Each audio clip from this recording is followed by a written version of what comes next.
So it has come down to this, ladies and gentlemen. We're finally doing Steven Seagal's absolute worst movie of all time. No holds barred. This is such a piece of shit movie. Attack Force. Like, look at that cover. I mean, you can see it right there, bigger there. But even that's photoshopped. It's his face pasted on somebody else's body and face, head. It's this movie is going to be a struggle. Thank God I'm going to have some great people here to support me, hopefully. Speaking of which, I see one coming in right now. Here's Andy Phillips. Hey, Andy. Thanks for being here, buddy. How's it going? Now, this one came runner-up in the poll of worst movies, to watch. I said to you guys, which terrible film do you guys want me to watch first? Stop and Mom Will Shoot came out on top. And this one came out second. And then third place took Junior, the terrible Schwarzenegger film. And last place was one of my least favorite Van Damme films, Knockoff. So after this will be Junior, and then it will be Knockoff. So, but in between, on this upcoming Saturday, I will do a good film to, just as a palate cleanser. And here's one of the people responsible for this one, Michael Myers. Keeps on asking for a Attack Force watch party. Do an Attack Force watch party. Come on, let's go with the Attack Force. Well, you got it, buddy. It's happening. A. Davis here, Savoy 1984. Top program getting a Godfather bootleg. Yes, that was it was cool to watch that. I was a big fan of the Godfather. I had a lot of fun watching that. So it's a new way to watch the film. It's almost like watching the film for the first time again.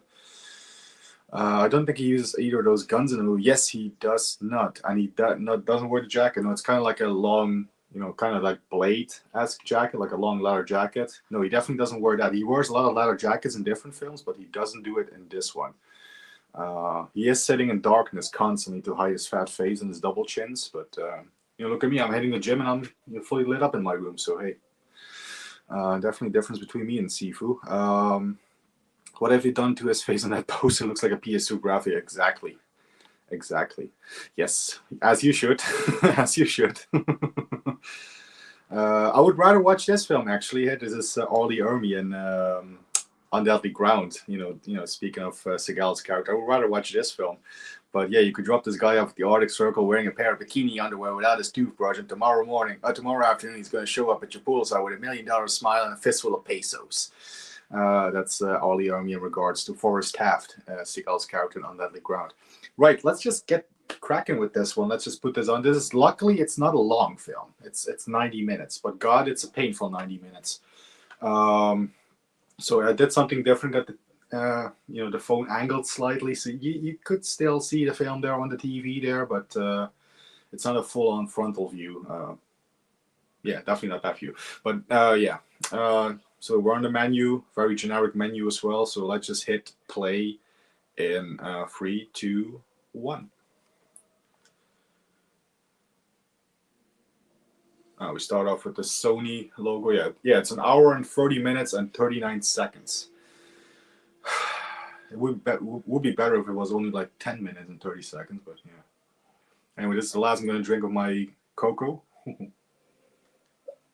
Had some hot cocoa in this. My official 101 Brunson mug. During this film, we will switch to harder stuff.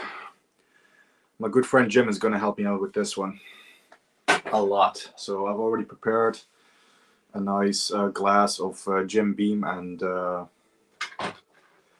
Coca-Cola Cherry Zero Sugar. So of course I'm dieting, so I will not use the full sugar Coke at this point. So I'm using the zero sugar variant. So actually the zero sugar cherry Coke, it tastes the exact same as the regular one. With the Coca-Cola, regular one and the Coca-Cola Zero, I definitely notice a difference. But this one tastes exactly like the one with the sugar one, the regular one. So cheers. Oh boy, I made a good strong one, and I've got the bottles with me, so I'll make some more if need be, which I'm thinking it will be. Yeah, indeed, rest in peace, Ollie Ermy. What a fantastic supporting actor or character actor to have in your movies, especially if you have anything to do with military in your films. That he was the guy. He was the guy. No, it's not. It's yeah, well, yeah, not even his actual hair in the film is a representation of what his hair is like in real life. But I thought it was so cool meeting Cynthia Rothrock. Also, I can't wait to watch Black Creek. I put 200 quid into it, which makes the world's worst film producer. Yeah, I put some money in it too, so not that much. I just enough so that I can get the Blu-ray once they release it. So yeah, but still, yeah, I'm definitely excited for that. Speaking of which, I can kind of do a quick update. I have my 2 other pictures that I have with Cynthia framed, so they're still to be going up on the wall. So I will do that. I got some more frames, so I still have to find a frame for my signed Sworn to Justice poster, because that thing is a big one. I have to order one online, definitely. Couldn't find one in the store that I got all the other frames. So yeah, September. I'm gonna meet her again in September. She's gonna be back in Cologne, Germany. Yeah, might need something stronger. Yeah, well, that's why I gone with the Jack Daniels. Well, it's a variant of Jack, right? So it's almost the same as Jack Daniels. But that's why I went with the Jim Beam and Coke. That's gonna have to get me through this one. Brought a full bar for this one.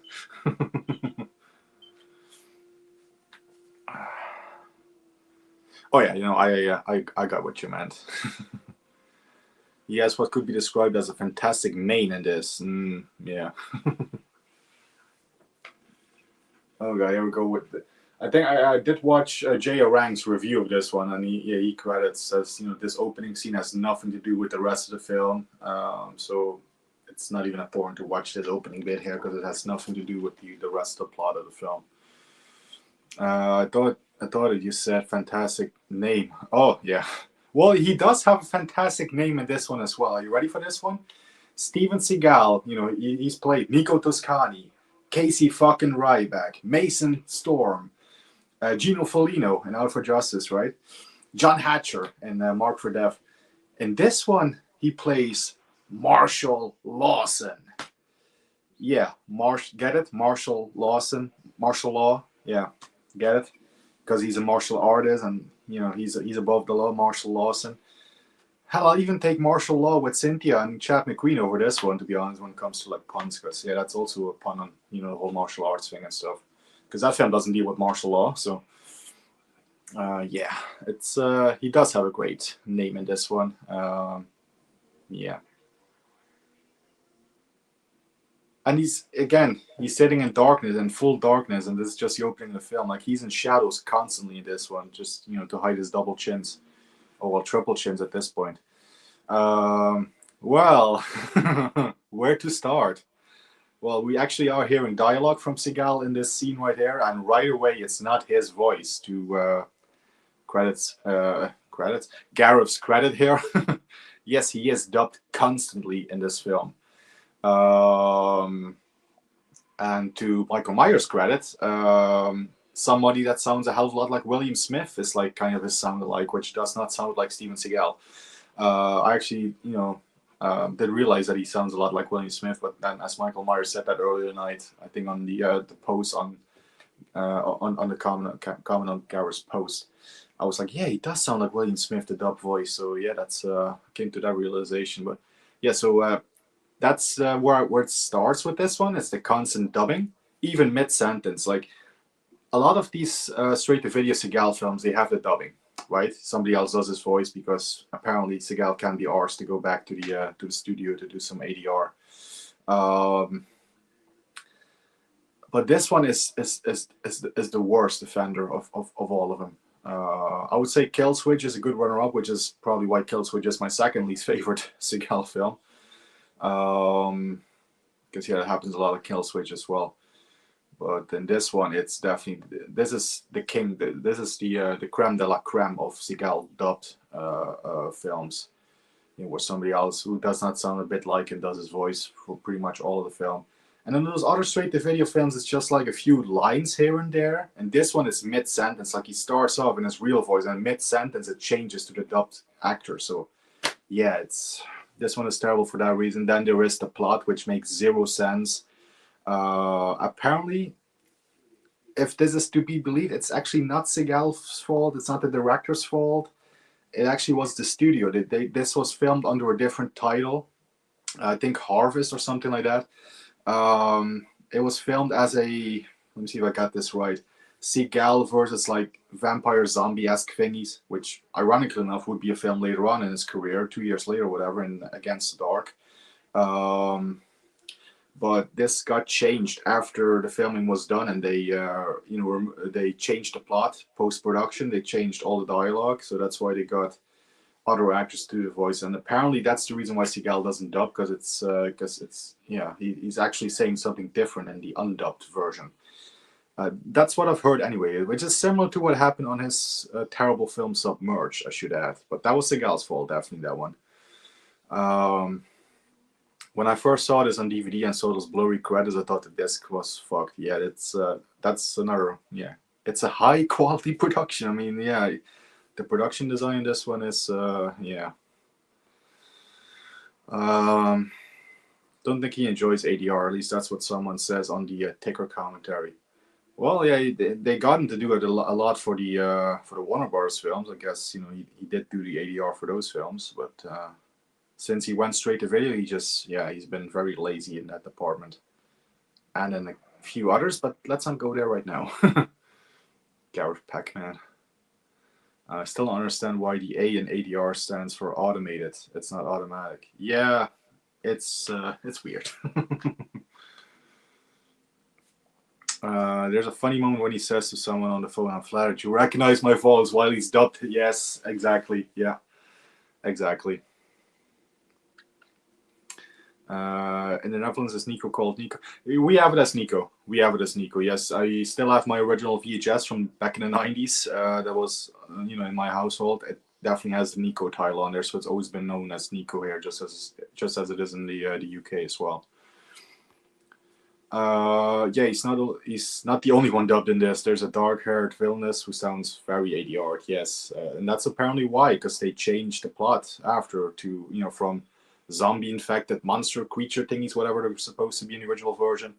Now it's a super drug. So the whole super drug element, that's actually apparently added, after the fact. Which is, it's interesting. They were very creative with the super drug in this film. They call it CTX, which reverse those letters, and it's already an existing drug, right? Ecstasy. Yeah. Very creative. Jeff, you're getting super close. Yes, I am to 2,000 subscribers. Thank you. There will definitely be a special stream, possibly a giveaway or two, if I can come up with something, which I'll have to let my creative brain spin a little bit. But yeah, there will definitely be something done to celebrate this hopefully soon to be upcoming benchmark. Mr. Tamiga, 1979. Do you have a favorite straight-to-video Seagal? Yes, I do. It's Into the Sun from 2005. I would rather watch this one over. I would rather watch Into the Sun over this one any day, to be honest. Into the Sun is fantastic. That's one where Seagal actually bothered, and it's his own voice throughout. It's like a year before this one, which is baffling. It's only a year before this one, Into the Sun, but that's my favorite of the straight-to-video Seagal films. Some runner-ups, I will say I do like Driven to Kill. Driven to Kill is good. Out for a Kill, that's very all over the place, but I like it. I'm actually one of the biggest defenders for Shadow Man, believe it or not. I do like Shadow Man, which is coincidentally from the same year as this one. Belly of the Beast, Mercenary for Justice. There's a few that I like, but there's definitely more to dislike in a straight-to-video career than there is to like for me. So, but I have them all, so I've seen them all. So yeah, yay. There's no way Warner would have put up with that shit. No, they wouldn't. I think they pretty much made him lose weight for Exit Wounds, wasn't it? I think producer Joel Silver was like, "Hey, Seagal, get in shape and no shenanigans on Exit Wounds," and he actually behaved himself on Exit Wounds for the most part. So, yeah. Actually, let me quickly turn on this. There we go. So I can get no disturbances because I had a few notifications popping up. Glad they didn't retitle this one to just martial. Yeah, imagine that. Martial law. Yeah. Indeed. Welcome, Tommy Gunn. I do like Tommy Gunn in Rocky 5. It's if that's what the if that's what the username is referring to. My favorite director video would probably be Belly of the Beast. Yes, I do like Belly of the Beast. It has a lot of great, weird shenanigans. That has few instances of Seagal voice dubbing as well in that one, but not to this level, that's for sure. And yeah, way more enjoyable in this one. Actually has a plot you can follow along for the most part. Just read on the trivia for this. Seagal says it's dedicated to a dog he ran over. Don't believe everything you read. I swear I got a feeling that there's some whatchamacallit. I got a feeling there's some wise guy, Seagal hater on IMDb who just adds weird shit to his movies, because I think for one of his later ones, one of the many films in 2016, like a lot of them films, they have some weird trivia bits. I think it's one guy, one spammer that sort of adds those weird trivia bits in, but no, this is not dedicated to anyone. This film. It should be dedicated to my 90 minutes that I've wasted on it, but yeah. Shadow Man, I think, started out as a World War II thriller, then got changed to the usual. Yeah, I think it was more like a zombie type film. But again, IMDb, you can't really 100% trust it all the time. So, thanks for the IMDb trivia. Yeah, it's weird on some of the Seagal films. It's like someone just adds that in. Definitely hates Seagal. I mean, I can't blame him, but I'm not going to lower myself to that level. And no, it's not me, by the way, if anybody was asking that. I wish I could be that creative to add some weird trivia bits there. Yeah, there's stupid crap on most of Seagal's IMDb trivia. I think whoever does needs to find a hobby. Like I said, if I was that creative, I would take credit for it that it was me, but I'm not that creative because they come up with some weird stuff on the trivia sections. Very creative.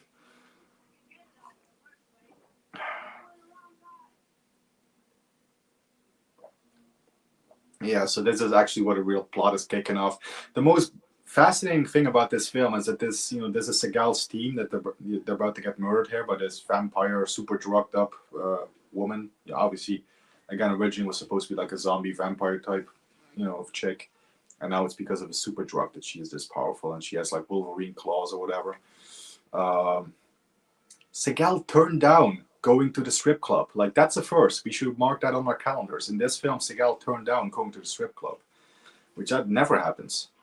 But his team asks, "Hey boss, you want to come to the strip club with us?" And he's like, "I'm too old for loving, man. I'm too old for loving."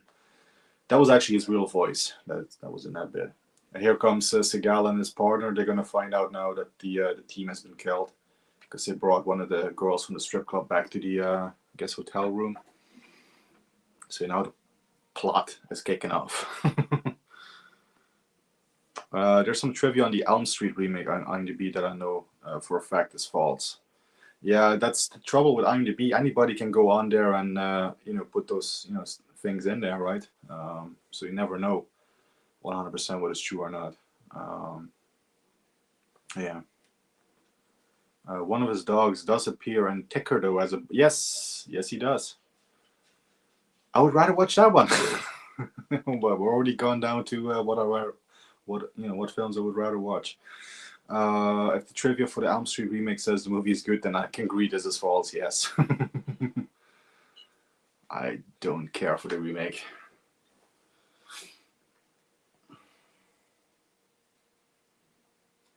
So yeah, now we're discovering the dead bodies of Seagal's teammates. Oh, it's actually his real voice in this scene. You know what? I'm gonna take a shot every time he's dubbed. Actually, no, I won't. I don't want to be dead by the end of this. I'll be dead 30 minutes in. But it's this real. That could be a good drinking game. Take a shot every time he's dubbed in this one. See how long you'll last. I bet you it's not going to be long. Oh, yeah, he was dubbed. Find that titty bar. Yeah, real sound like for Seagal there. This movie has nobody besides Seagal I recognize from anything else. Like nobody. Yes, same for me. I think I recognize the main bad guy from a few straight-to-video films. I can't think of his fucking name or anything, but I will point him out if we get to him in the film. But that's about it. Yeah. And I doubt this movie made careers for many of the actors in this one. I sincerely doubt that.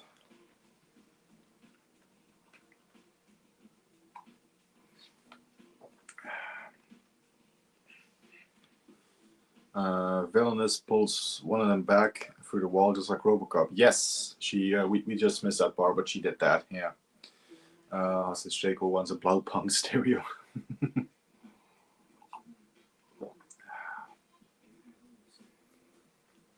You mentioned 30 minutes made me think there was one Seagal film that is really long compared to others. Yeah, well, the thing is, this one is an hour and 30. But if you were to do a drinking game, take a shot every time he's dubbed, I guarantee you would not make it past 30 minutes. Or you would really have to have a strong liver.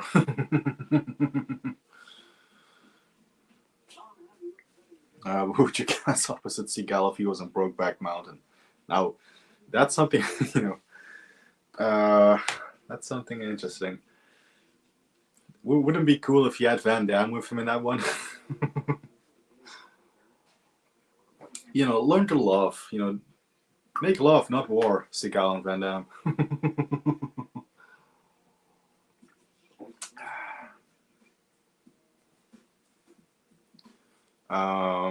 But if by the way, Dave, if you are referring to, for me, the longest Seagal film that definitely does not need to be as long as it is Executive Decision. It's not even a proper Seagal film, right? But that film is way too long, way longer than that film should be. What everybody else, the issue.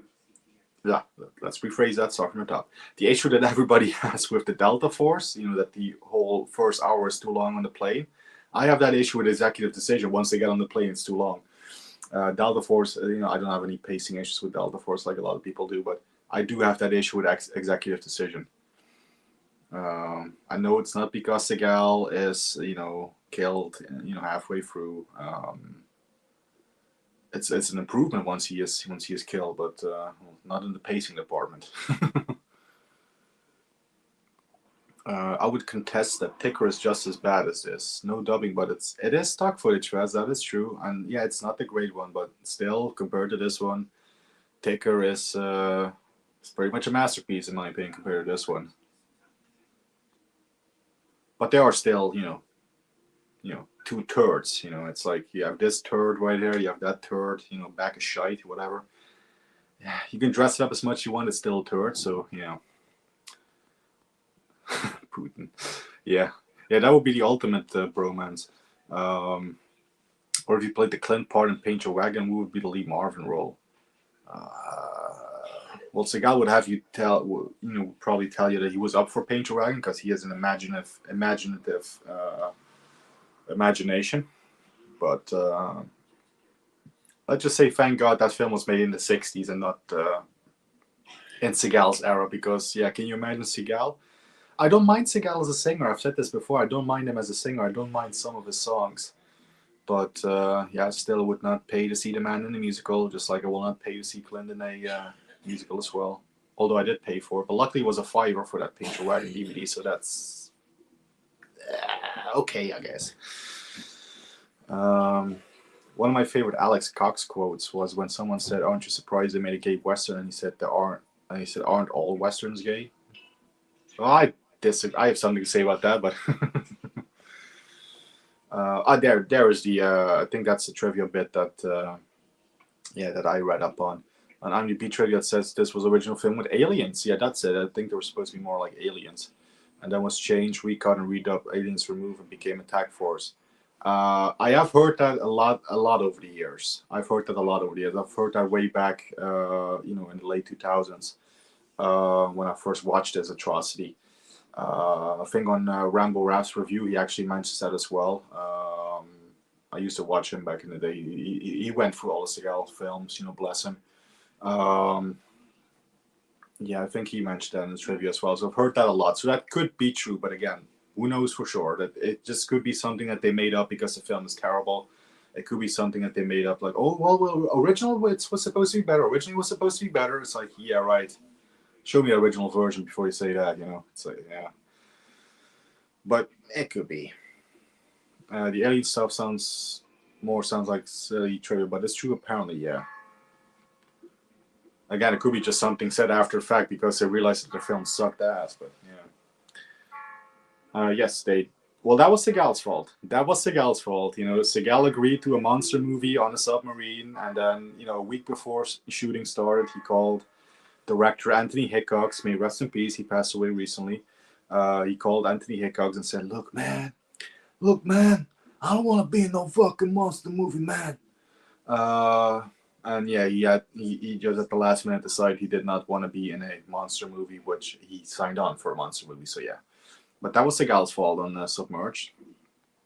It was supposed to be kind of like The Thing on the submarine, so yeah. Or like Alien on a submarine. I had the pleasure of hearing Seagal sing in person when his band came to the UK. I'm surprised his concert wasn't cancelled, because I've heard from a lot of Seagal fans that they went, or wanted to go to one of his concerts and they got cancelled last minute. So, and they didn't get refunded. That was the worst part. So yeah, I've heard that a lot actually. Yeah, this guy right there. He's now on screen. The bad guy, not this guy who was now in the shot, but. Yeah, this guy with the hair sort of like up, like, little like Tintin-esque hair, little 5 o'clock shadow. I recognize him from a straight-to-video film somewhere, I guess, or he just has one of those faces that pop up in these films a lot. But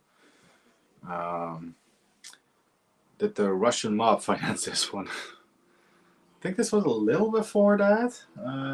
2006. But it is one of his own productions, Steamroller Productions. That's his production company, so. Yeah. It's a Seagal finance film, which could be Russian mob finance or Russian government finance, maybe. When did Seagal start having ties with Putin again? Like 2012 or whatever? Like, yeah, somewhere around there, I guess. Oh, yeah, the guy being interrogated. He looks like Richard Hammond from Top Gear.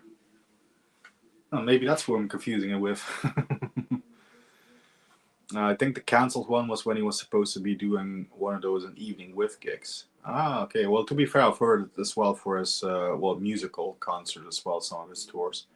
I think he actually played in the Netherlands once, in Amsterdam, whatever. And I've heard from Dutch fans that particular show got cancelled and stuff. So, yeah.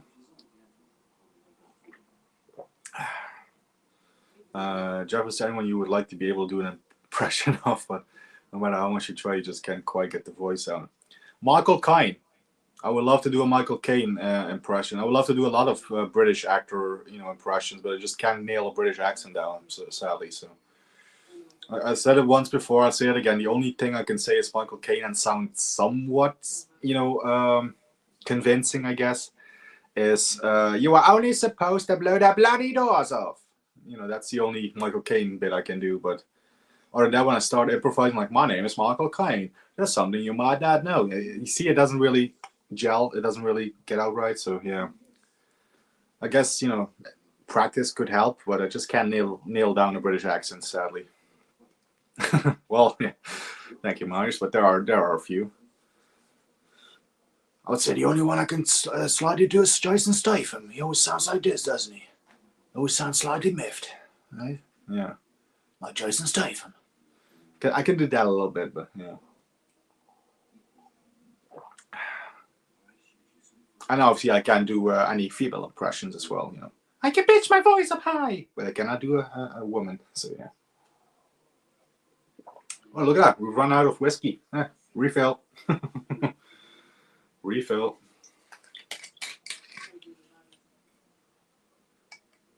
Oh, God. I'm going to pour a little bit more whiskey this one. There we go.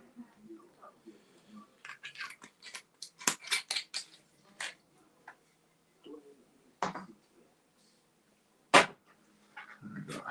Get some Coke in there.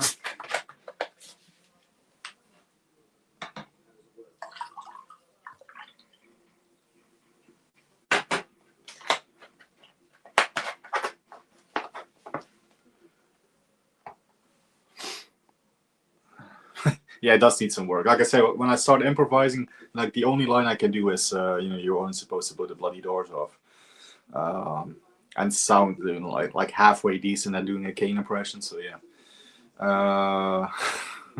we worry too much about Jeff. I barely got a British accent. I was born in the UK.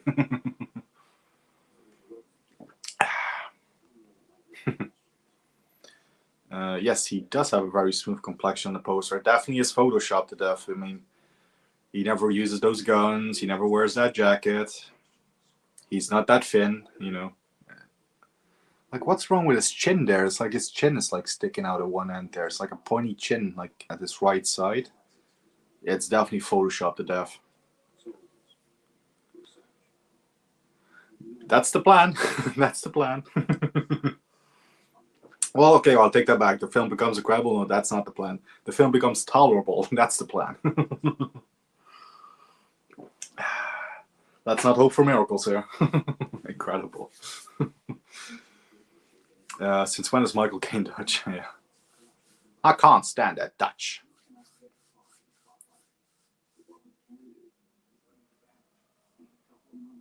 I bet you Dan, my buddy Dan, he can do a great Michael Caine impression. I said that to him. When I first heard him, I was like, he sounds a little bit like Michael Caine. Buddy Dan, so yeah. I bet he can do a fantastic Caine impression.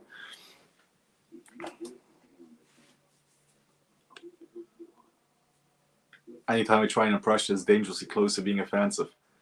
I guess my Jamaican impression of, you know, the Jamaican gang in Mark for Death is pretty offensive, I guess. But I just like, you know, I want Hacha dead. I want these family dead. But I guess that could be considered offensive, so I will refrain from doing any more. I'm sorry if any Jamaicans are watching. Don't think they're featured in my analytics for top countries, so I think I'll be fine. But even the eyes don't look right. The left side of his face looks like it doesn't match the right side. Yeah. Why did I choose this picture? Because that picture is hypnotizing to just, you know, dissect, you know, isn't it? Because, yeah. Ugh. Focus on the film. Well, fuck the film.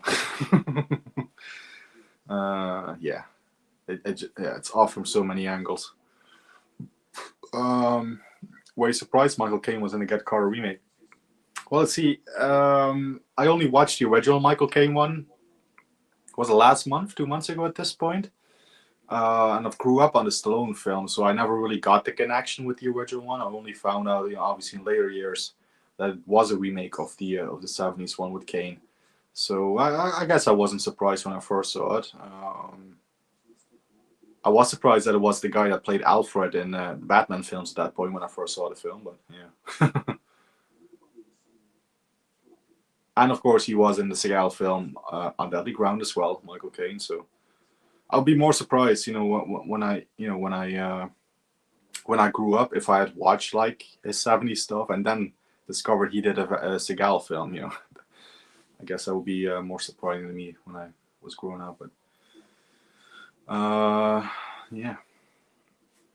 Gonna shit myself. Seagal's eyes suddenly break the fourth wall and look right at us. Oh shit! I should have done a moving one, like an AI moving background. This guy looks a bit like Vinnie Jones right here. The kind of bald geezer, fitting here anyway. His face looks a bit like Vinnie Jones.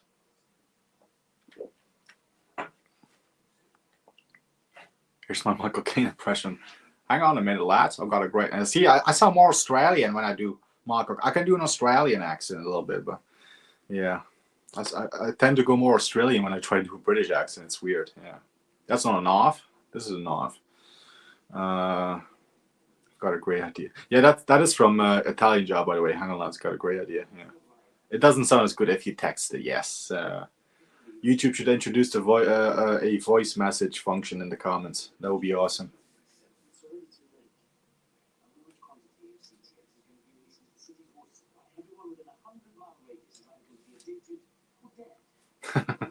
The trick with Caine is to only speak in 3 words at one time.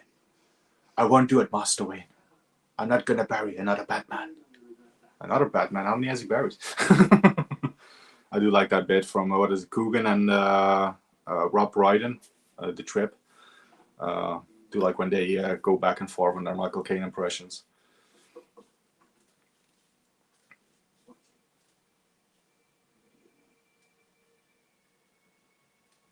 She was only 16 years old. You were only supposed to blow the bloody doors off.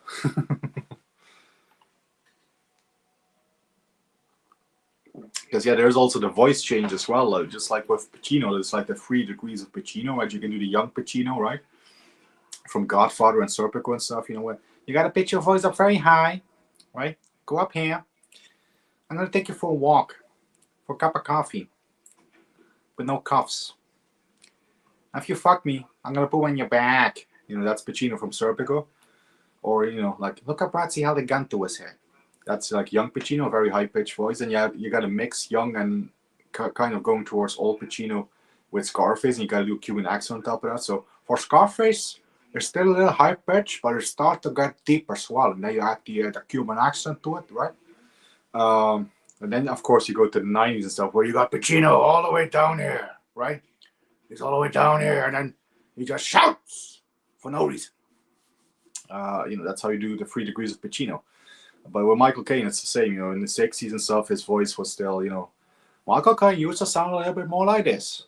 And then as he got older, with all the cigars and the cigars, that sound like Tony Montana again. Again, that's why I can't do Michael Caine. But Caine's voice has changed over the years as well. It's the point I'm trying to make. The first Michael Caine film I saw at the cinema was Jaws: The Revenge. So I was kind of amazed when I saw him in other things. Yeah, that's another film I would be amazed if I saw that one after I saw, you know, some of his classics. Yeah. I don't remember Jaws 4, but I remember the house I bought my mother. Or something like that is what he said about that one, right? Is that the Ryan Reynolds face on 80 Seagal had?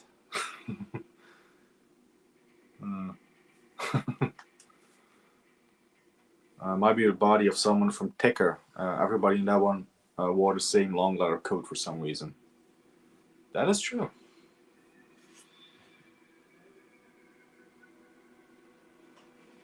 Oh, thank you. That's the one I've had the most practice at. Literally was 11 when I first watched that film, and yeah, that's the film that started me doing impressions because I was like, oh, I gotta imitate this guy, you know, I gotta do Tony Montana, man.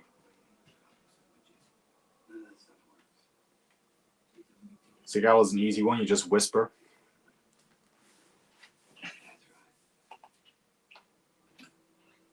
Of course, I'm famous for my Arnold impression as well, but I've been using that a lot recently. So careful, no.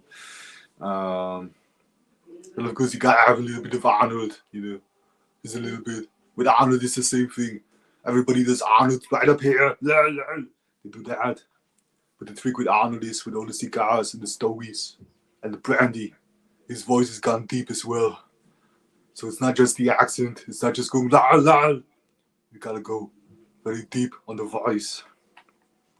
Like in Terminator 2, he doesn't say, I need your clothes, your boots, and your motorcycle. He doesn't do that. Arnold does, I need your clothes, your boots, and your motorcycle. That's the way that Arnold does it. And of course, you gotta do a little bit of Stallone, you know, you just gotta put your mouth a little quicker, just slur the words a little bit, and you do Stallone, you know.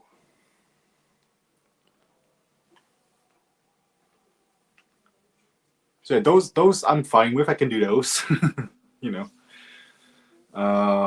I can do a Bronson. Obviously, I've done a Bronson a few times.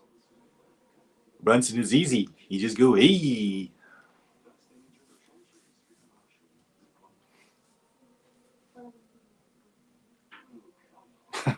Thank you.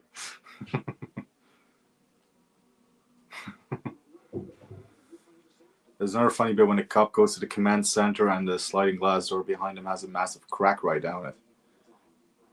Then this film, yeah, actually, yeah, that shows how much attention I'm paying to the scenery. I did not notice that.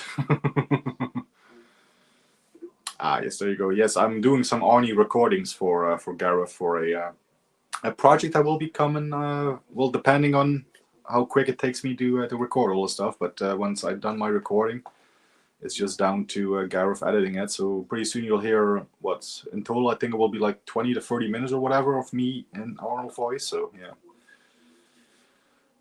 If not longer. I think originally it was supposed to be longer, but Gareth cut some of the pages down for me because it was a lot of dialogue, a lot of text.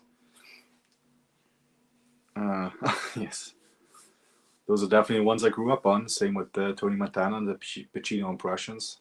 My De Niro is a bit more subtle. My De Niro is more in the face. My De Niro is more like, "You talking to me? You talking to me?" You know, De Niro always looks like a sourpuss, so you gotta sort of, have that expression. Sort of when you're on your, yeah, he always looks a bit weird. So my De Niro is a bit more subtle. Yes, my shoe is bigger than this car. Have you ever seen a clip of Stallone interviewing Rocky? Yes, I have seen that. That was on the Rocky DVD back in the day. Yes, that will be that's not the project that that Gareth is doing, but that is the project that sadly I'll be doing after this one, or the watch party I'm doing after this one. The next bad movie watch party will be Junior. So yeah, I've heard you do a Christopher Walken impression once. Could you confirm or deny? Well, the rumors I can confirm are true. I do Christopher Walken just a little bit. The thing with Christopher Walken, everybody does him up here. You gotta go down. Gotta go down a little bit. Because he sounds menacing when he's down here. And then he goes up. So yeah, those rumors are confirmed. He always looks like he just eaten, some really sour sherbet, yeah. So yeah, my De Niro is more subtle. That's more in the face. When I do De Niro, it's more about the facial expression. So yeah.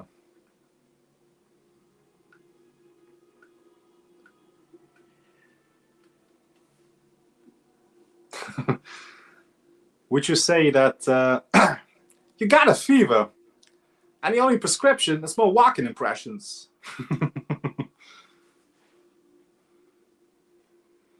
I got a fever. My prescription is more whiskey.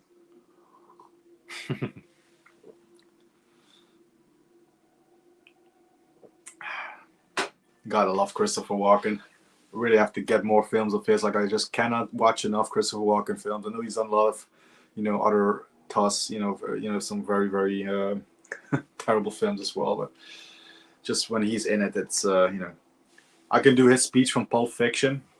Pretty much from beginning to end. Hi, little man, boy, I sure heard a bunch about you. See, I was a good friend of your dad's. And it goes on and on. But I can do that entire speech. He wore this watch up his ass. One of my favorite Stallone quotes from Rocky DVD, when on the video commentary says about the stuff that happened on Rocky, and he laughs at the end, says it's been all downhill since. Not on the stream, because I have learned that YouTube doesn't like guns on the live stream, so I will not recreate that on the live stream if you don't mind. I will definitely get a strike if that happens. So yeah, I got off with a warning last time. So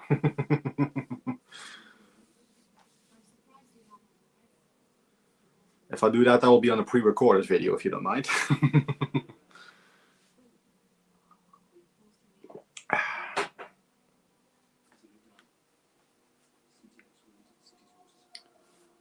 Yeah, I wonder where they came up with CPX. Just reverse the letters, and you got ecstasy, right? It's like very, very imaginative.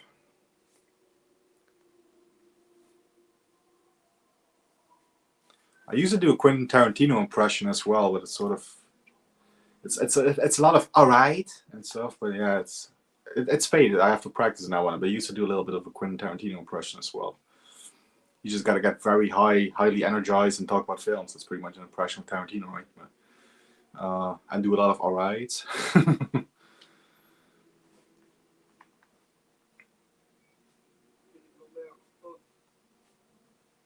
Obviously, I do an Eastwood as well. You know, go ahead, make my day. Obviously, for that one, you just gotta go low.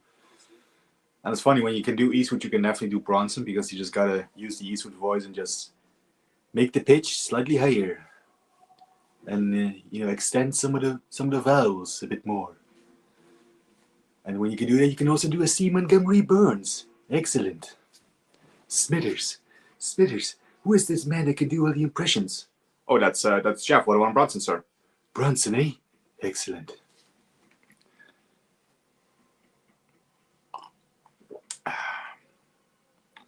I can do entire conversations just by myself, if you haven't noticed. Walk-in film that doesn't get enough credit is Seven Psychopaths. Yes, that is a good one. That is a good one.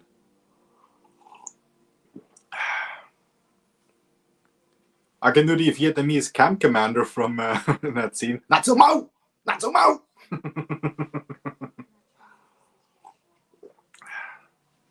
And Deer Hunter, yeah.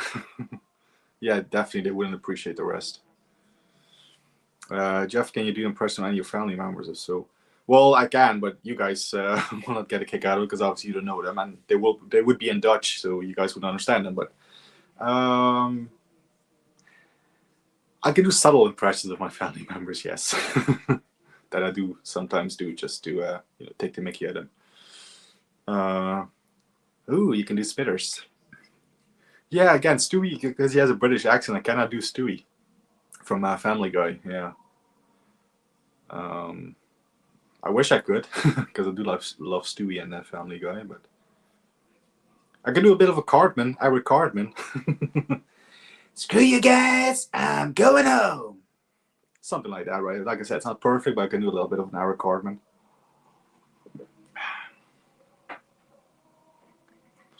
Has he got his funny Wolverine claw yet? Not yet.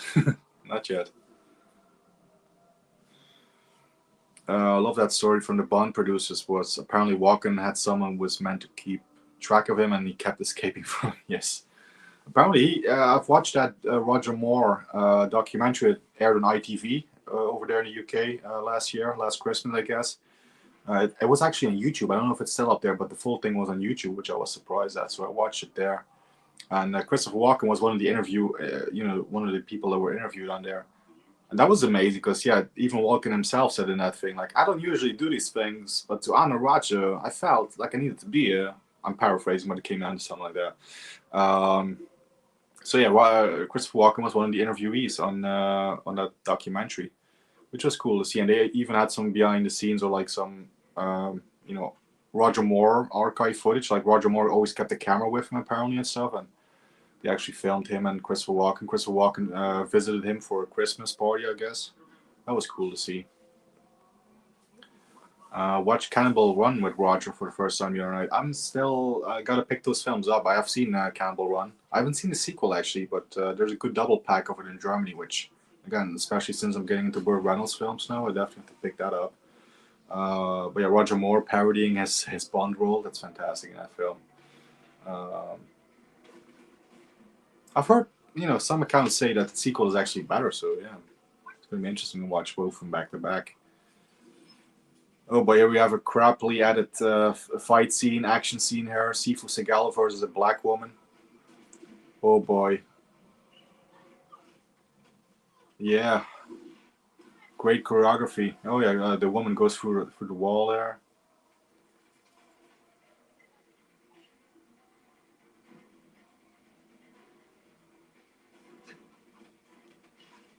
Yeah, like what the hell is going on with this editing? I mean, it's not as bad as the kill switch editing, but it's still pretty piss poor.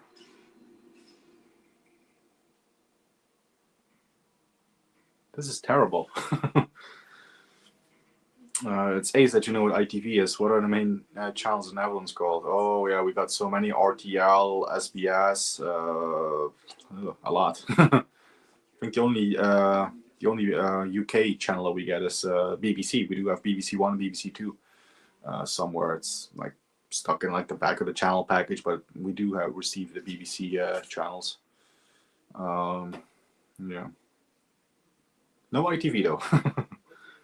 Yes, and he does. He never drove the Aston Martin in the Bond films, right? He never, the Lotus Esprit obviously was his car.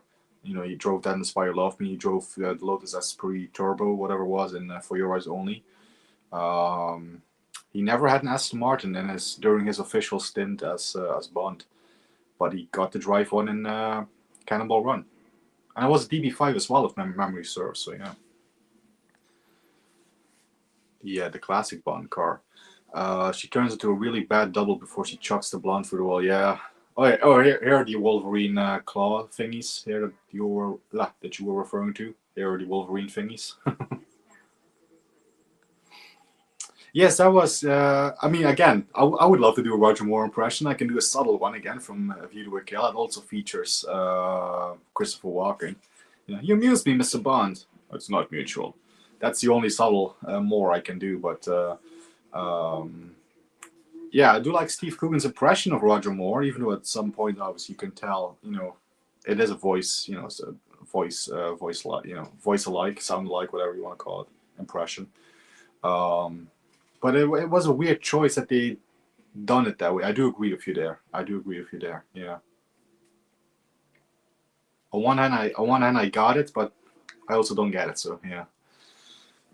Controversial opinion. I think the red Aston Martin is cooler than the white one. The original silver one, you mean the original DB5? Because that's more like a metallic silver color, isn't it? Oh no, I think you mean the Lotus. The Lotus for Roger, because obviously the Lotus Esprit and Inspire Love Me was white, and the Lotus Esprit Turbo and For Your Eyes Only, that was more like a bronze reddish color. I might actually agree. I do like that color scheme on the Lotus Esprit a bit more. Yeah.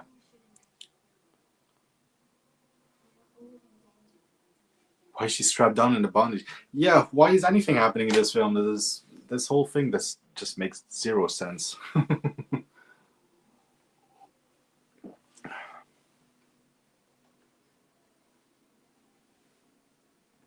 Oh shit! Skip one. Have you seen the Val Kilmer film, The Saint? So did you spot the Roger Moore cameo? I don't think I made it far enough into that film to spot Roger Moore. I started watching it, but I just could not get into it. I have seen a lot of the original Saint because I did use the air here on Dutch TV. We used to have it, the Saint with Roger, and I've seen a lot of episodes online. I still have to get a box out of the Saint because I actually do like the TV series. But no, the film I just couldn't get into, the Val Kilmer movie. Coogan did his Roger Moore on his fake TV chat show. It was spot on. Yes, I think didn't Gareth play that bit during one of our watch parties? Yeah, I think so. I actually thought it was Roger. Yeah.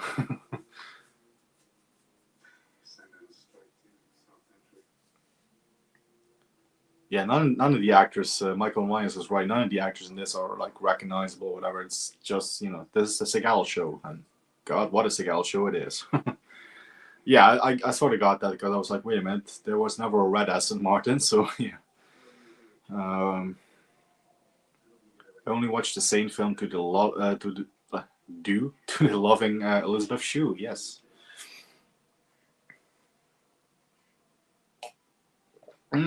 Yes, and that's another good point. It's like nobody cares at the end. Like it's like the whole thing is to stop the CTX from being released to like people. At least that's what I get out of this, paper thin plot. And by the end, it's like, yeah, the CTX has contaminated the water supply. And it's like, well, the bad guys are dead, so who gives a shit about the water? Yay! Everybody is now on drugs, on a super drug. Yeah, not really a resolution to this film either, which is another point that I don't like about this film. Honestly, I would love to meet somebody that actually got something out of this film. Like, I would love to meet somebody that actually likes this film and enjoys it. like genuinely, not in a sarcastic kind of way, but I would love to meet such a person.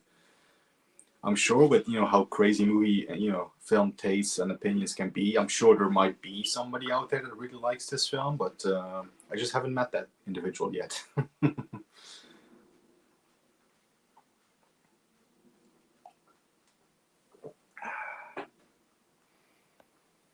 One of my favorite episodes of The More Saint was when he fights a giant insect. I don't think I've seen that episode. I watched, I think, the first 3 seasons, I want to say, in full, that I know for sure. Beyond, I don't think I watched any of the color episodes. I might have watched 1 or 2 on TV, but I don't remember anything of them. It's been a really, really long time. But that does sound awesome. That does sound awesome. Dare to do a Cynthia Rothrock impression. Oh, that's easy. Yeah! There you go. Masterclass in impression right there. No, I'm kidding, of course. Stickman likes this. Who's Stickman? Am I missing something? Who's Stickman? I bet some of the bit players were in some Wesley Snipes DTVs, director videos. They often shared the same actors. Yes, a lot of the actors in straight to videos, they were pretty much the same, weren't they? Oh, Stockman. Chris Stockman? He likes this? Wow.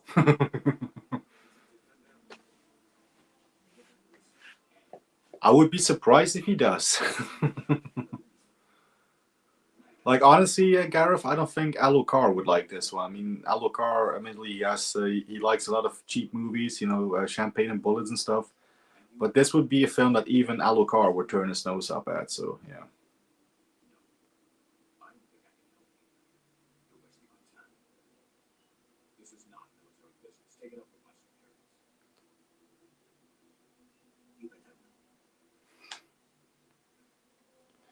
I do love. Oh, whoa, hold on, hold the presses. I do love this movie, but yeah, for its car crash quality, not its artistic merit. Well, love is still a strong word in my opinion, but I do get what you're saying. I got a brilliant book from the library once praising up every episode of The More Sane, criticizing every other actor that played the character. I have seen the Sane documentary, The Sane Steps into Television, whatever it's called. I have seen that documentary. It's about Roger Moore's The Sane, obviously about the original novels and stuff, and also about the continuation series. And I think the movie was mentioned that one as well. So yeah. The cracky glass doors around here. So okay, I'm gonna try and pay attention to it. Try and spot that. And again, Seagal's voice is dubbed. Bottoms up. I think this might be the first live stream where I'm going to be totally smashed by the end of it.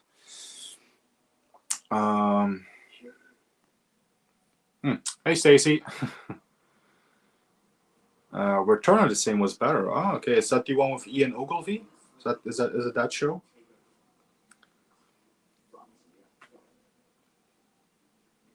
Ogilvy, however you pronounce it. Yeah, that guy.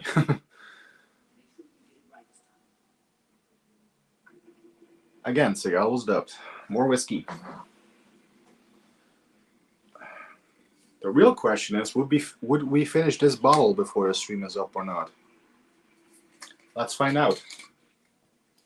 Here we go for my third whiskey and cola.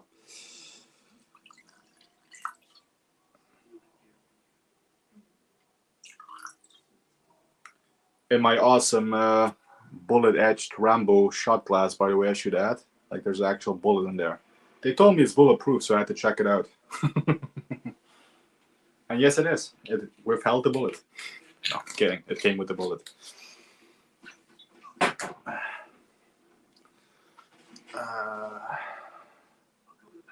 I did a review of Mickey 17 and some shorts. Happy to see if you've seen them. I've not seen them yet, but I will definitely check them out, Stacey. Yeah, that sounds awesome. Now I just can't get my Coke bottle open. There we go. I will definitely check them out. I can enjoy this for its shittiness. Unlike stuff like Contract to Kill and End of a Gun, which are just boring as hell. Yeah, that's fair enough. I understand that, to be fair, yeah. I definitely get that.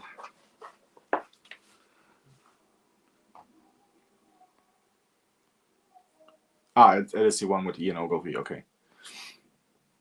Very happy and excited to have started making some shorts and videos, and some have invited me for their streams too. I'm excited. Oh, that sounds awesome. Yes, definitely. I always recommend to everybody to start like a YouTube channel in some form. It's always so great to see other people's collections and stuff. It's the best thing I ever done. It got me out of my shell. Before I did YouTube, I was extremely shy, believe it or not. So yeah, got me out of my shell.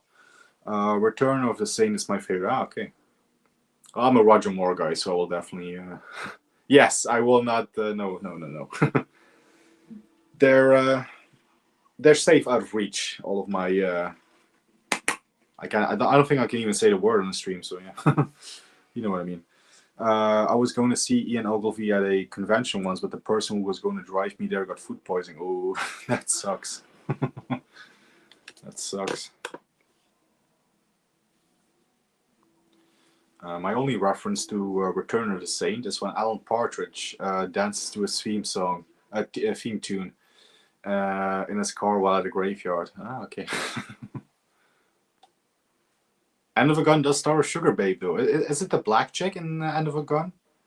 The one, that Seagal, Seagal loves her cookies? Is that the chick? I have no idea, actually.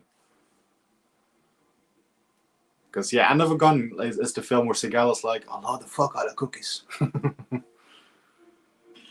How far are we into this mess? We're almost an hour in. Shit. Still got ways to go. Cheers. Oh, Madon, that's needed. Yeah. I actually did the Return to the Same theme in my mate's you put on the theme in your mate's Lexus once. Michael, which was that's too Michael, which was dangerously postmodern. Okay. That wasn't a bad effect, by the way, there.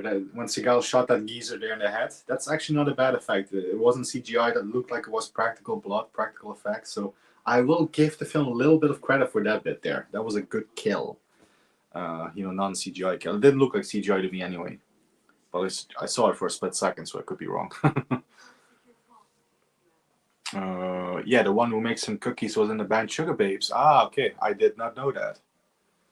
I love the fuck out of cookies. Oh yeah, I did put this stream to over 18, by the way, because there's a lot of cussing in this one, if you haven't noticed. So I will say the F word and stuff a lot. So yeah.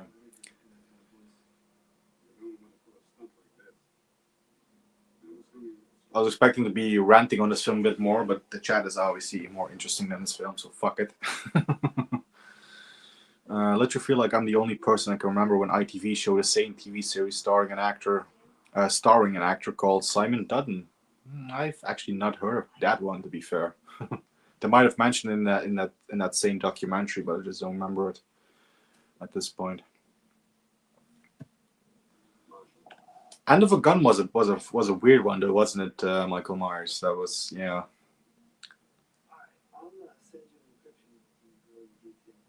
Yeah, End of a Gun, man.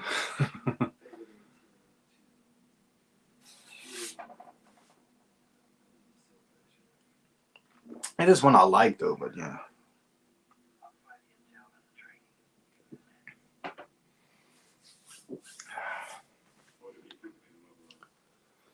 This was the first Seagal movie, I think, which had some CGI blood when one of the infected or drug abuse or druggies, whatever it's supposed to be, gets machine gunned. It looks awful. Okay, I gotta pay attention at it, or maybe it already happened, but I gotta pay attention. Because that headshot that Seagal just did there, that looked practical enough. So yeah, not yet.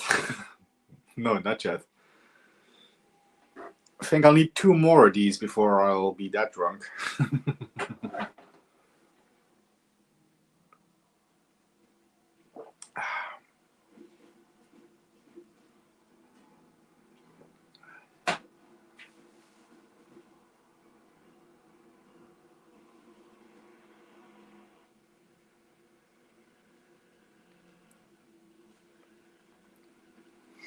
Yeah, and the same. It's usually a Volvo. Yeah,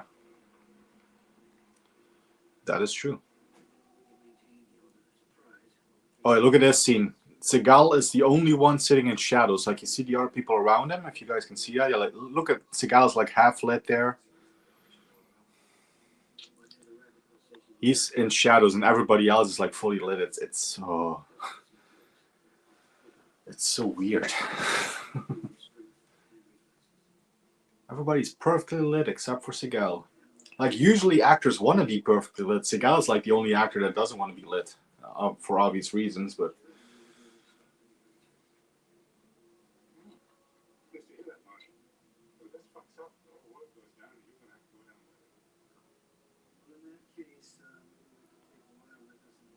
at least now it's his real voice in this scene. I can hear that, you know. Maybe in that case we can take Warner with us. You gotta do a lot of heavy breathing when you do Seagal as well. It's like he always has a lot of air to let out. You know, when you do Seagal, you gotta talk and then like be like go like that. That's the Seagal exhale.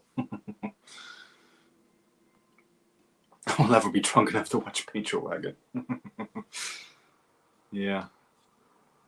Watching it drunk could only add to it, though. I watched it sober last time, so, you know, who knows? I think I will watch this down with a different palate cleanser once the stream ends, though. Haven't decided what yet, but definitely something of better standards in this film.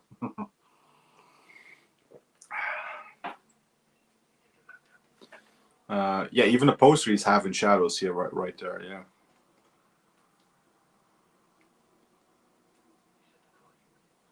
It's funny, like a lot of these, you know, anti-Seagal people, I guess, or people that make fun of a lot of Seagal. You see these fake movie posters, like you know, like Hard to Kill, Hard to Lose Weight. You know, people do those sort of jokes and memes. They actually did one for this one. Obviously, this film is called Attack Force. The alternate, like more appropriate Seagal title for this one, people came up with Snack Force. You know, Snack Force. I was like, that's pretty clever, actually. I wish I came up with that, but yeah. We're watching Snack Force.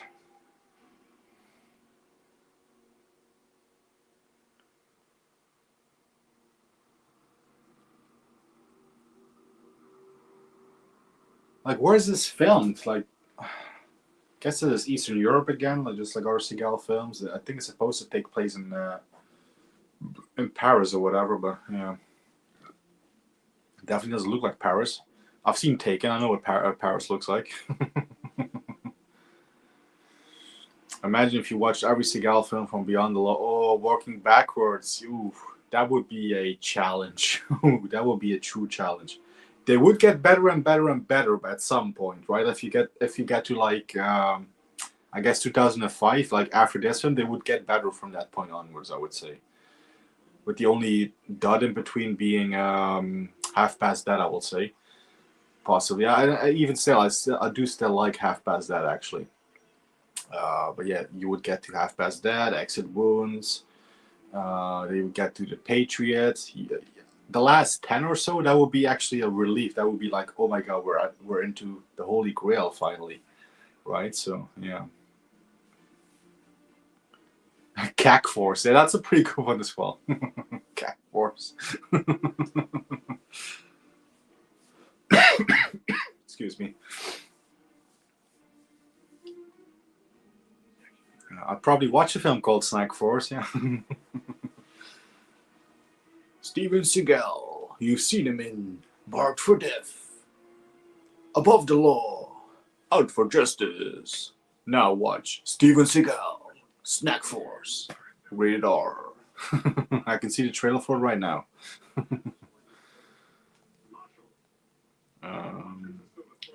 I'm not watching CAC Force though, no.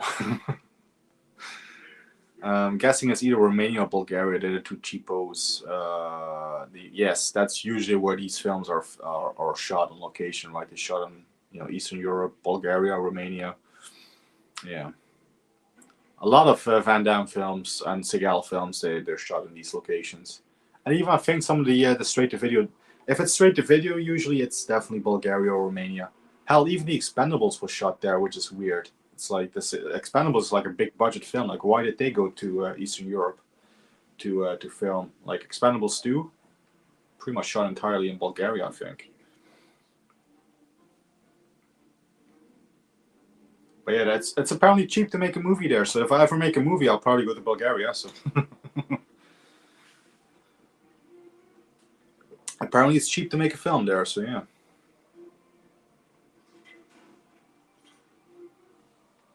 Wonder how much it would be to make a film here in the Netherlands. Well, maybe I'll stay close to home if it's cheap now. At least here I would know of some good locations. So yeah. Jeff, if all the Bond actors were in their prime and had a mass brawl, who would be the last man standing? As much as I love Roger Moore, obviously Roger Moore himself has admitted he's more of a lover than a fighter. So obviously we would take down Roger Moore already. So because yeah, he never really considered himself as a tough guy or whatever. Sean Connery definitely, I think, would be the winner in that all-out brawl. Because Connery was legit tough. Connery scared off like mob people, like away from Lana Turner and stuff. Connery was a real tough cookie. I would probably say him. I don't know how Dalton is in real life, if he's tough in real life, if he's been in like brawls or whatever. But Connery definitely has. Connery was like like a legit tough guy, pretty much. Lazenby, I will give Lazenby a fair shot as well, because Lazenby himself, growing up in Australia and the outbacks and stuff, he got into a lot of fist fights and stuff. So Lazenby has fighting experience.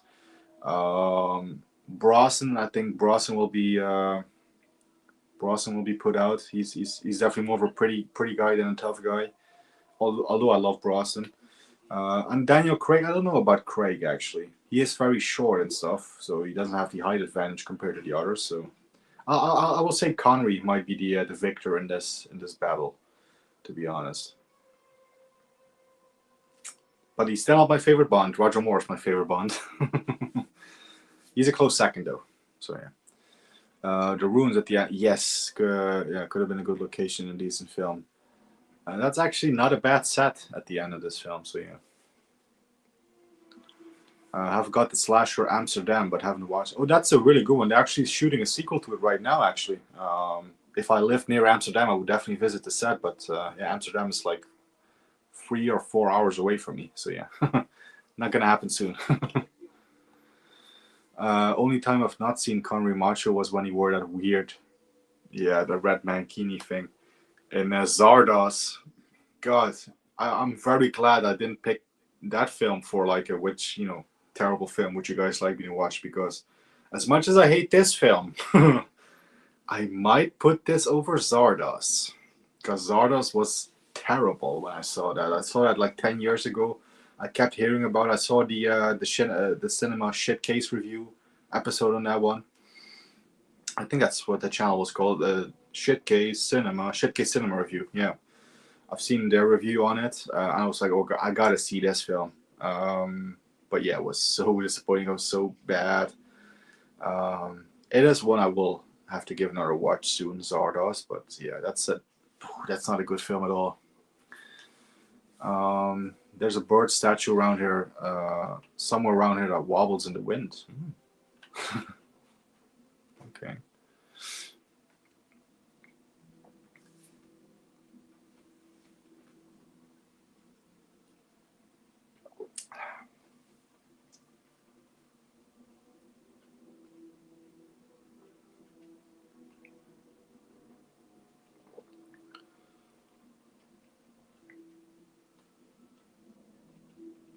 How far are we?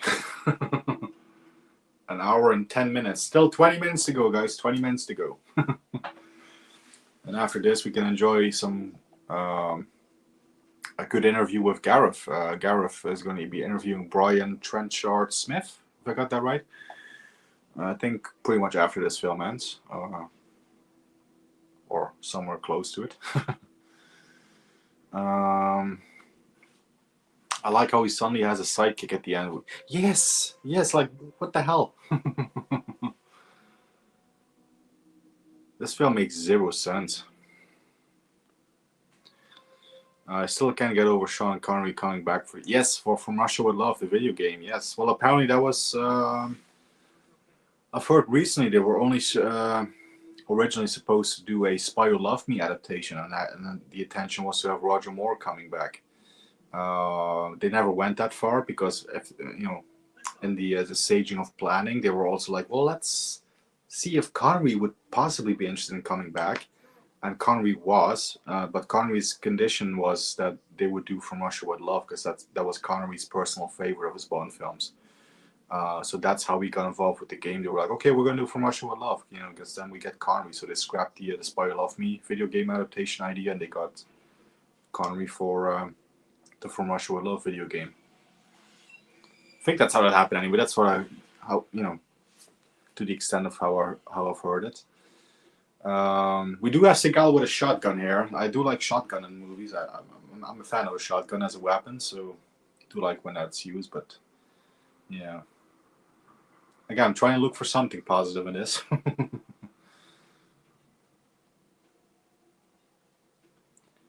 It is very, very dark. 20 minutes of sheer pleasure. Yeah, right. I guess the end credits is like 5 or 6 minutes, whatever. So it's really like 15 minutes left in reality. So looks like I will survive the stream without passing out from the alcohol. So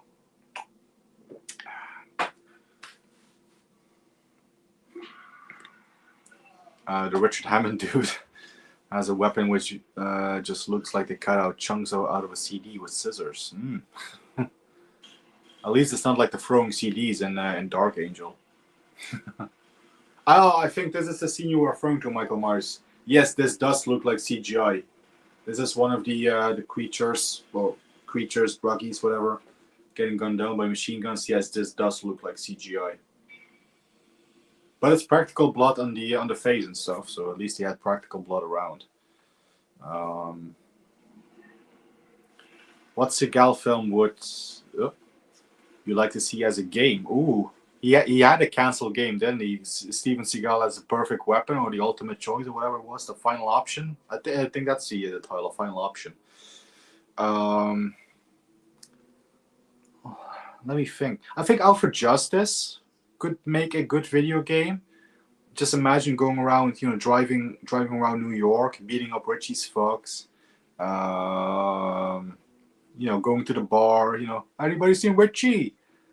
That could make a good video game, make it like kind of like an open world thing where you can drive around the streets of New York City and stuff, go from objective to objective, trying to find Richie. That could make a good video game. That would be my preferred choice because it's my favorite Seagal film. It's Alfred Justice. So yeah. That could make a good one. Oh, Under Siege, yeah, Under Siege 2 would make a good side-scrolling game. Yeah, they're doing this Terminator 2 2D game now, aren't they? I've seen the announce trailer for it. They've done like a side-scrolling 2D Terminator game that's coming out soon. Looks interesting. Not a big fan of 2D games, but yeah.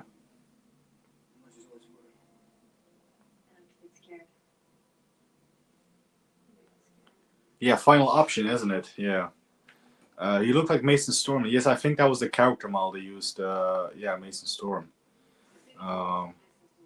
Yeah, I think there's something to it. Like, open world New York City or, like Rockstar Games, the makers of the GTA games, they will probably call Liberty City again. But yeah, just do it like a New York open world, like semi-open world. Open world of Brooklyn, I guess, because the film takes place in Brooklyn. Just have Brooklyn as the map and just go from place to place, beating up people and stuff, looking for Richie. And ultimately, at the end, you're going to do a showdown with Richie, using the frying pan over the head and the corkscrew and stuff. Yeah. Yes, that Terminator 2 side-scrolling looks kind of cool. Yes, it did look interesting, to be fair. Like I said, it's not my favorite, kind of, video game designs, a 2D side-scrolling ones, but it looked interesting. Yeah, it looked like a good game, so I might give it a go. Why not? Side scrolls are a lost art, which is a shame. Yeah, I mean, obviously, I'm spoiled. I grew up on a lot of the 3D games, you know, like full camera perspective, like you could go all around and stuff. So I'm spoiled with that, obviously. But yeah, one of my first games was Duke Nukem 3D. It's time to kick ass and chew bubble gum, and I'm all out of gum. There you go, another extra impression for you guys. I can do Duke Nukem, which is basically doing Clint Eastwood, but then even lower. you know, Clint Eastwood would be like, "Go ahead, make my day," and then you have Duke Nukem, "Go ahead, make my day." Just go lower with the octaves. You know, just go a few octaves lower. It's time to kick ass and chew bubble gum, and I'm all out of gum. Groovy. Still never sure if I imagine Kane Hodder in Alfred Justice or not. Ooh, I think Kane Hodder wasn't he a stuntman on that? If memory serves, I think actually Gareth pointed that out when I did the watch party with him on Alfred Justice, and Ricky, all the F reviewer, joined us for that one. I think actually Gareth pointed that out on that stream. So yeah, groovy. Yes, I love Duke Nukem, man. I grew up on that video game. It's definitely not politically correct in today's environment, but I fucking love Duke Nukem. Yeah, the great John St. John as the voice of Duke Nukem.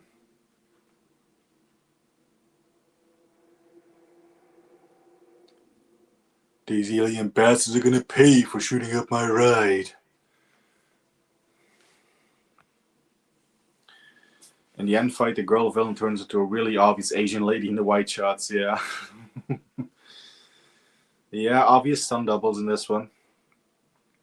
Maybe not as obvious as View to a Kill or some of the Cynthia Rothrock Hong Kong films where she turns into a small Asian man. But definitely obvious, yeah.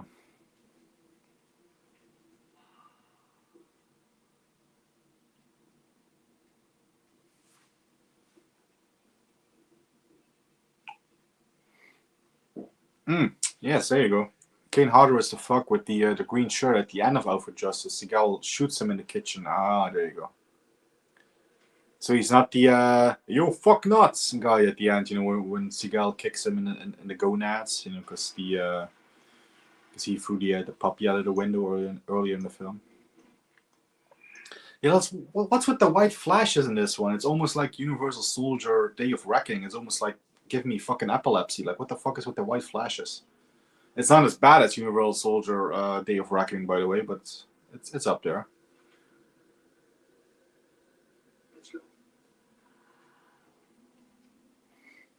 That film really made me go like, shit, I just physically cannot watch this shit at a few scenes.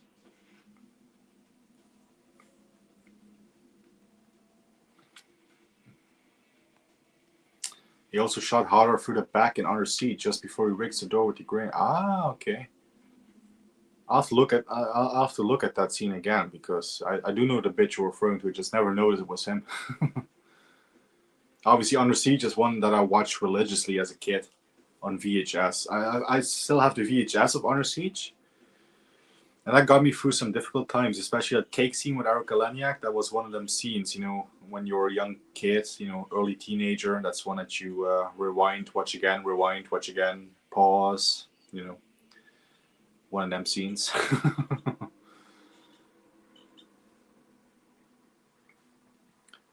He's a fire down below. That is actually one of my more watched Seagal films as well, so I'll have to watch it again and see if I can spot him. Yeah.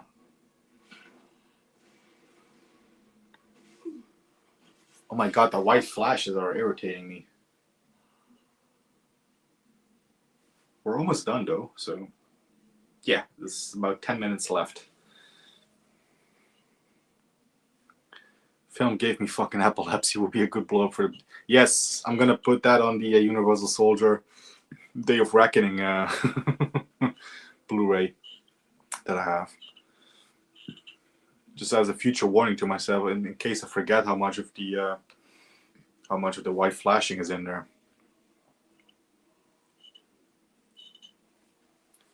Because yeah, to be honest, I will not be in a hurry to watch that film again. It's definitely my least favorite Universal Soldier films. Although it's still okay, but yeah. It's not a patch on the original. None of the sequels are. The original Universal Soldier is hands down the best. I could be watching that instead of this. Have more fun. Trying to spot Kane Hodder in Batman Forever. I did not know he was in that, actually, to be fair. Oh yeah, here we go. Seagal with the Wolverine claw. Oh my god, this is a terrible fight scene. Oh my god. Yeah, the guy flies 50 feet across the room.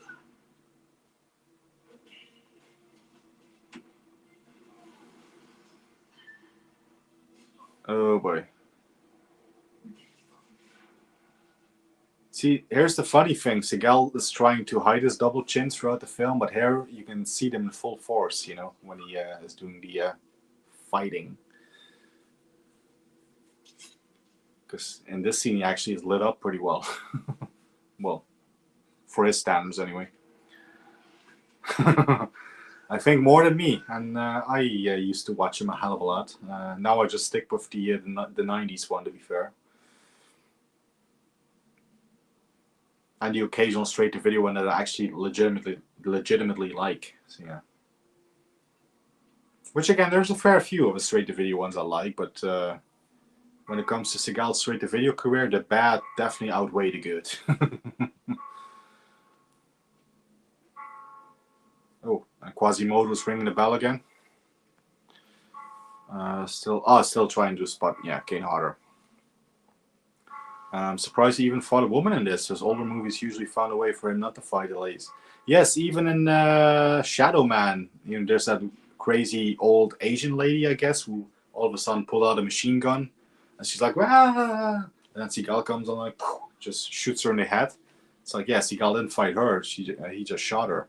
Although he also did shoot a woman in Marked for Death as well.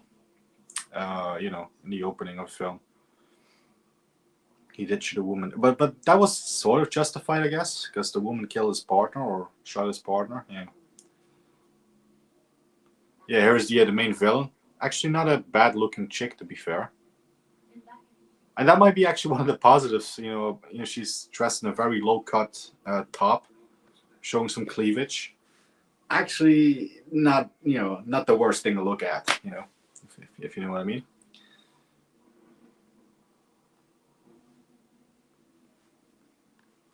Is there any Seagal film with a cat in it? Ooh, Michael Myers might beat me to this one, but I gotta think on this one, to be fair. Where is a cat in a Seagal film?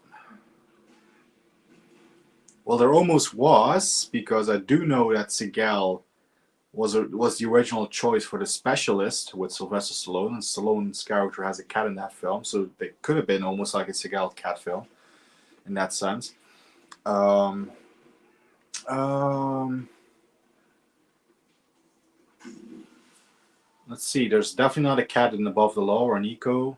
There's not a cat in Hard to Kill. Well, no, there's a pussy. There's a cat in Hard to Kill. When Kelly LeBrock comes to him when he's in a coma, and she makes that great double entendre, like, "Would you like a little pussy, JD?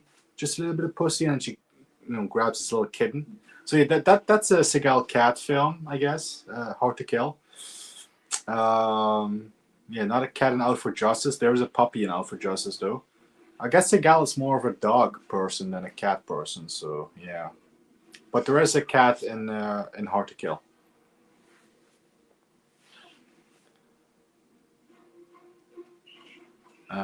Yeah, and Mark for that forgot. Yeah, yes, he did ask for it. Yeah. The final lady boss is hot for sure. Yeah, she is. I do not mind that outfit at all. I do like that low cut top, showing a little bit of, well, quite a lot of cleavage. But here we got the worst fight scene ever. It's just the Seagal slapping game fight scene. He actually does take a hit there, which is surprising. Yes, Seagal went down. Look at that. But this has to be the worst fight scene ever captured on film. It's just Seagal and going in close up. I gotta do a close up. It's just Seagal going like this and close up, pretty much.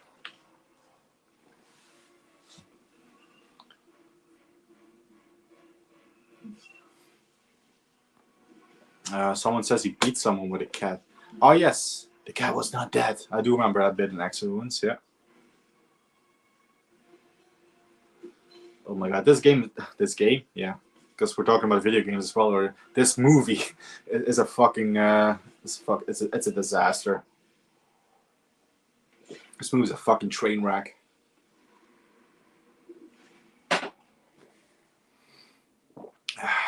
Yes, there is the pussy in Hard to Kill.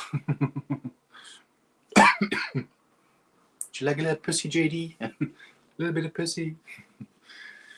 I wouldn't mind if Kelly Brock would have said that to me, to be honest. But one of my favorite lines from an action movie is when Chris Tucker has to fight a woman. He says, "I don't hit women, so I'm going to pretend you're a man."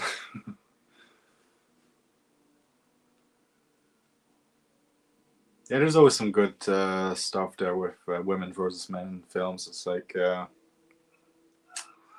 yeah. It's like the classic, Sharon Stone versus Arnold in Total Recall, which is one of my favorite Arnie lines, by the way, which is, you wouldn't shoot me with your sweetheart. After all, we're married. She goes for the gun and Arnie has a gun, like, poof, consider that a divorce, consider that a divorce. Fucking love that line. But I think we made it to the end of the film, by the way. Like, I think that's one of the final shots of the film. Okay, this final shot is pretty terrible. But yeah, Seagal is out of the building. Let's see, is this the end of the film? I actually do not remember. Oh, we're fading to black. Fading to black. We did it! End credits!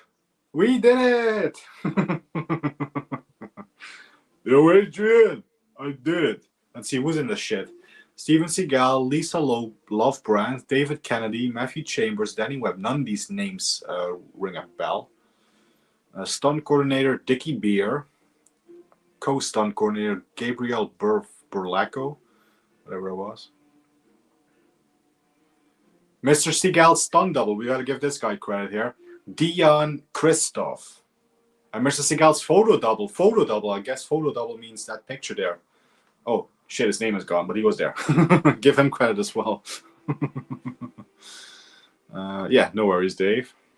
Yeah, this fight scene is bonkers, as you guys would say in the UK, right? Bonkers. This movie's a fucking train wreck. Another quote for the box. Yes, indeed. Wardrobe for Mr. Seagal. Doina Radushkut. Well, these are fucking Eastern European names as well. Assistant to Mr. Seagal, Adrian Bouchot. Yeah. Utilities, cleaning. Prosthetics supervisor, prosthetic makeup artist. These are all like Eastern European names and stuff. So yeah, very hard to pronounce for me. I'm sure for a lot of you guys as well. Congrats! Oh, hey, Alucard. Hey, Al. Thank you. This was a train wreck. As one of the quotes that came up there earlier. Just a bit back. Yes, indeed. You guys made this enjoyable as usual. So yeah. I think even a final shot is recycled from earlier in the film. I think so, yes. I hear second unit director Dickie Beer as well, which is Michael Myers. I'm seeing he points Dickie Beer out. Yeah.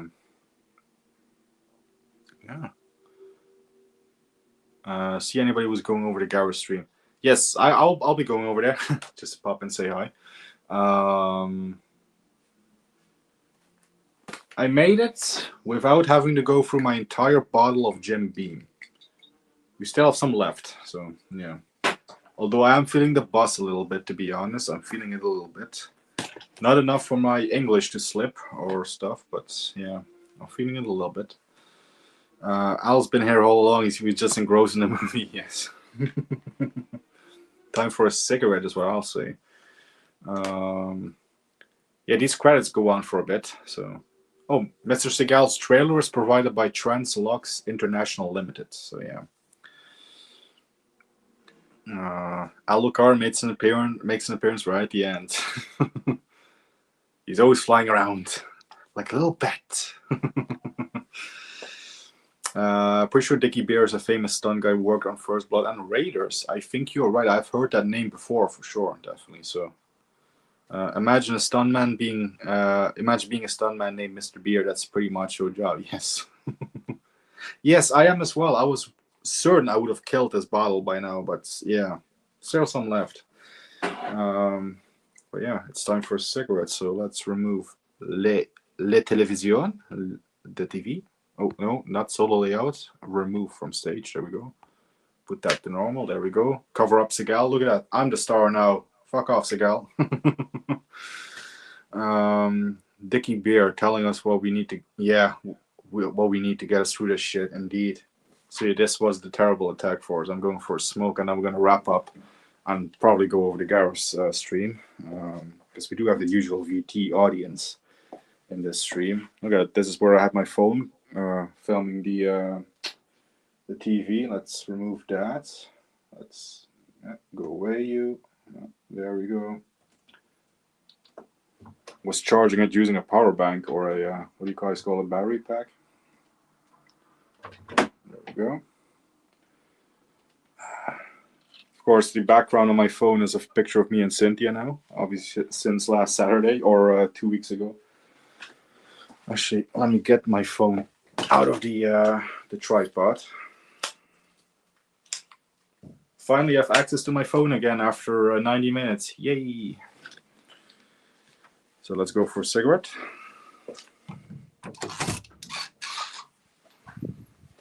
And then we're going to sign off. We made it. Made it, ma. Top of the world. And this, if you guys don't mind me myself saying it, is well earned after that film. This is well earned. Oh, that feels so good. Okay. Brian Trenchard Smith. Oh, hasn't turned up for Gareth stream yet. Thank you for keeping us updated there, Andy. Yeah, it's just a few minutes on this one left anyway, so maybe he's watching the Attack Force stream as well. 101 Seagal. No. It's what it says right here. 101 Bronson. You guys can get this shirt now as well if you guys want. I have designed it myself, so. I genuinely love how you smoke on your streams. Imagine someone on TV doing that. Yes, well, I'm not that politically correct. I still remember the days when you can smoke indoors at cafes and like pubs and stuff, so yeah. Still maintain that Flight of Fury is a bit worse. Absolute dumpster juice. Oh, I definitely prefer that to this one that we just witnessed, but yeah. Don't blame him. I'm proud of everyone that made it. Yes, definitely a compliment to all of you guys for making this more entertaining. Because if it was just me watching the film with nobody in the audience, this would have been a hell of a struggle. So you guys made this entertaining as usual. So pat yourselves on the backs. I guess I don't have clips like Gareth does, but do I have a sound effect of like an applause or whatever? No, I don't. Sadly, I don't. Okay. Well, an applause to you guys nonetheless. Need to trim my goatee. I'm seeing a little bit of wild hairs like sticking out.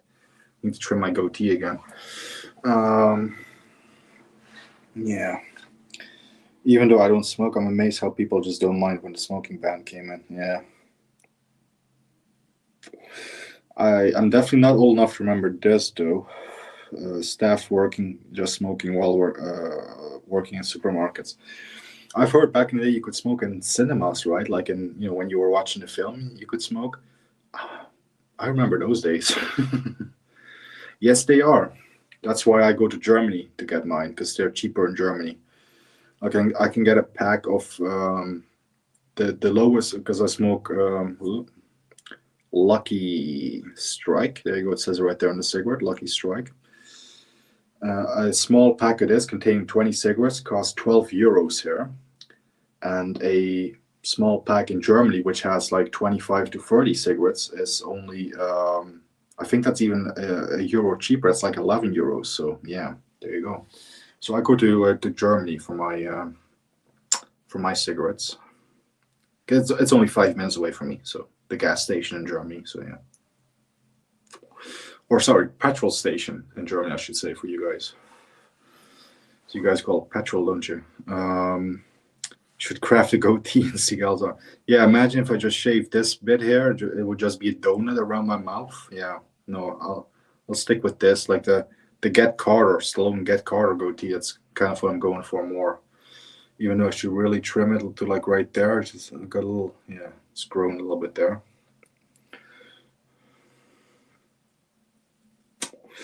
I always remember people smoking in cinemas in the UK, looking up and seeing smoking light at a projector. Yeah, I do remember. I have seen that in like old clips of people filming in cinemas and stuff. Cigarettes in the UK are now like contraband. You're not even allowed. They have. They're not allowed to be in supermarkets anymore. They can't sell them in supermarkets in the Netherlands. So the only place you can get them here is like in tobacco shops where you can get cigars and stuff as well, and at gas stations. Yeah, but they used to be, they used to sell them in supermarkets. They don't anymore. Yes, thank you for tuning in, Andy, and maybe I'll catch you on the chat on Gareth's stream, which I will be tuning into after this. So yeah. Anyway, next Saturday I will announce this already. I will put up a poll because I haven't decided which film I'm going to do on Saturday. But Saturday, this upcoming, is going to be Cynthia Rothrock's birthday on the 8th of March.